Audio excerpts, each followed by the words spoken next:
সকালের নাস্তায় কোনো রকম বেলাবেলি ঝামেলা ছাড়াই আমি কিভাবে ডিম পরোটা বানালাম সেই রেসিপিটা আজকে শেয়ার করব। তার সাথে থাকছে ফুলকপি দিয়ে মুরগির মাংসের রেসিপি। তো এই রেসিপিটা এত বেশি মজার হয় যে মনে হয় 1-2 দিন পর পরই রান্না করি। শীতকালের মজাই কিন্তু শীতের সময় এই যে অনেক রকমের টাটকা সবজি পাওয়া যায় এইগুলো খাওয়া। তা আর তো বেশি দিন শীত নাই, দেখতে দেখতে শীতও চলে যাচ্ছে আর সবজিগুলো তারপর আর পাওয়া যাবে না। সবজিগুলো তো ফ্রোজেন করে রাখলে রাখাই যায়, কিন্তু ওই যে ফ্রেশ জিনিসটা তো আর হবে না। তো সকালবেলা কিন্তু সবসময় ভাত খেতে ইচ্ছা করে না, তার জন্য ভাবলাম যে আজকে একটু ডিম দিয়ে পরোটা বানিয়ে ফেলি। তার জন্য কিন্তু আমি এখানে আটা আর কিছুটা পরিমাণে চাউলের গুঁড়া দিয়েছি, দিয়ে একটা বেটার তৈরি করে নিয়েছি। তো এর ভিতরে কিন্তু আমি একটু ঝাল ঝাল বানানোর জন্য কাঁচামরিচ আর পেঁয়াজ দিয়েছি। তারপর দিয়েছি সামান্য হলুদ আর লবণ। তারপর পানি দিয়ে ভালো করে গুলিয়ে আমি একটা বেটার তৈরি করে নিয়েছি। তো বেটারটা তৈরি করার পর আমি একটা ডিম দিয়ে দিলাম। তো ডিমটা দিয়ে আবারও কিছু সময় একটু ভালো করে মিশিয়ে নিয়েছি। তারপর কিন্তু এরকম একটা বেটার তৈরি হয়েছে। তো খুব বেশি ঘনও না আবার খুব বেশি পাতলাও না। এখন আমি ডিম পরোটাগুলো বানিয়ে নিব। তার জন্য আমি একটা ফ্রাই প্যান নিয়ে নিয়েছি। তো ফ্রাই প্যানটা গরম হয়ে যাওয়ার পর আমি অল্প পরিমাণে তেল দিয়েছি। তারপর দিয়ে দিয়েছি যে বেটারটা তৈরি করে রেখেছিলাম সেটা দিয়ে এখন সবকিছু একসাথে ভালো করে একটু নেড়ে চেড়ে নিচ্ছি। তো সব সময় বেলাবেলি ঝামেলা কিন্তু ভালোও লাগে না, এজন্য কিন্তু ঝটপট এইভাবেও বানিয়ে নেওয়া যায়। আর বাসায় যেহেতু তেমন কেউ নাই, বাবু আর আমিই খাবো, তাই জন্য এইভাবেই বানিয়ে নিয়েছি। তো এটা আমার মেয়েও খুব পছন্দ করে আর আমারও অনেক ভালো লাগে।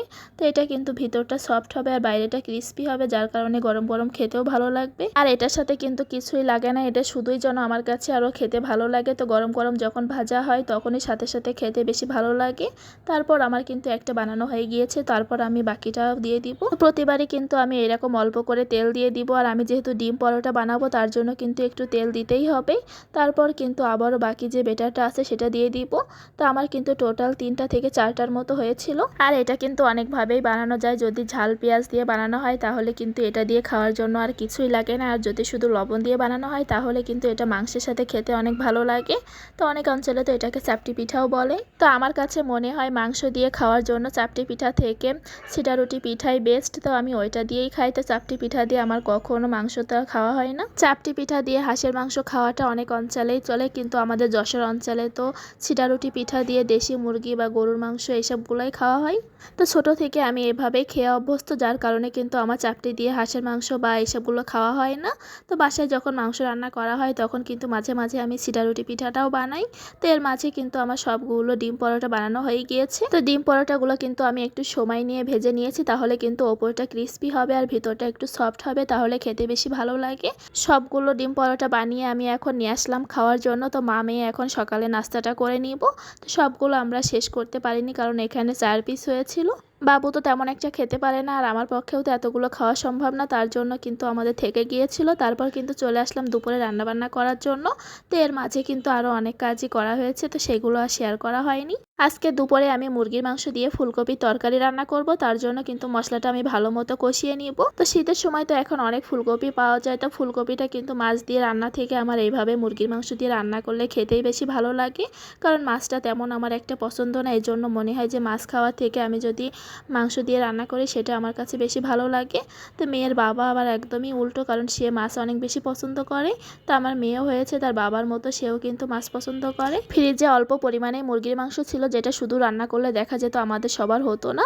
তার জন্য আমি ফুলকপি দিয়ে রান্না করে নিলাম, তাহলে কিন্তু একসাথে আমাদের ভালোভাবে হয়ে যাবে। মাসের এই শেষ সময়ে কিন্তু ফ্রিজটা প্রায়ই খালি হয়ে গিয়েছে। তো বাজার করতে হবে। তো মেয়ের বাবা সামনের যে ছুটির দিন থাকবে সেই দিনই সব বাজার করবে, তার জন্য কিন্তু এখন আর কিছুই বলছি না। আর যেহেতু ছুটির দিন ছাড়া তেমন বাজার করা হয় না আর আমারও তো বাজারে যাওয়া হয় না, তো ফ্রিজে এখন শুধু চিংড়ি মাছ আর গরুর মাংসটাই আছে। তো এখন যা আছে সেটা বাকি কয়েকদিন আমাদের হয়ে যাবে। এখন কিন্তু আমি মশলাটা ভালো মতো কষিয়ে নিয়ে এখানে মাংসটাও ভালো করে কষিয়ে নিলাম। তো মশলার ভিতরে কিন্তু আমি আদা রসুন শুকনো মরিচ জিরা সবকিছুই দিয়েছিলাম, দিয়ে ভালো মতো মশলাটা কষিয়ে নিয়ে তারপর এখন আমি মাংসটাও একটু অনেকটা সময় নিয়ে কষিয়ে নিয়ে তারপর এখানে ফুলকপি আর আলু দিয়ে দিলাম।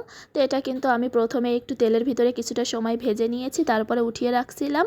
তো সেটাই দিয়ে দিলাম। এভাবে কিন্তু ফুলকপিটা একটু ভেজে রান্না করলে তাহলে ফুলকপির আর কাঁচা গন্ধটা আসে না। তো মুরগির মাংস দিয়ে ফুলকপি তরকারি রান্না করতে গেলে আমি সবসময় তেলের ভিতরে একটু ফুলকপি আর আলুটা হালকা করে ভেজে নিই।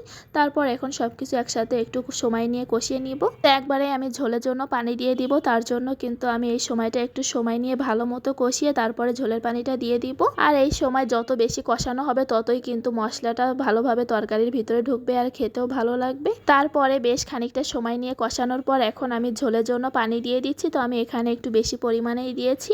তো ঝোলের পানিটা দিয়ে আমি এখন নেড়ে চেড়ে তারপর ঢাকনা দিয়ে বাকি রান্নাটা করে নিব মিডিয়াম হিটেই। এর মাঝে রান্না করতে করতে যে থালবাটিগুলো বের হয়েছে সেগুলোও আমি মেজে নিব। তারপরে রুমগুলো পরিষ্কার করে নিয়েছি। এর মাঝে কিন্তু আমার রান্নাটাও হয়ে গিয়েছে। দেখতে কিন্তু যেমন লোভনীয় হয়েছে, খেতেও কিন্তু অনেক মজার হয়েছিল। তো আপনারাও কিন্তু বাসায় ট্রাই করে দেখতে পারেন, আপনাদের কাছেও অনেক ভালো লাগবে।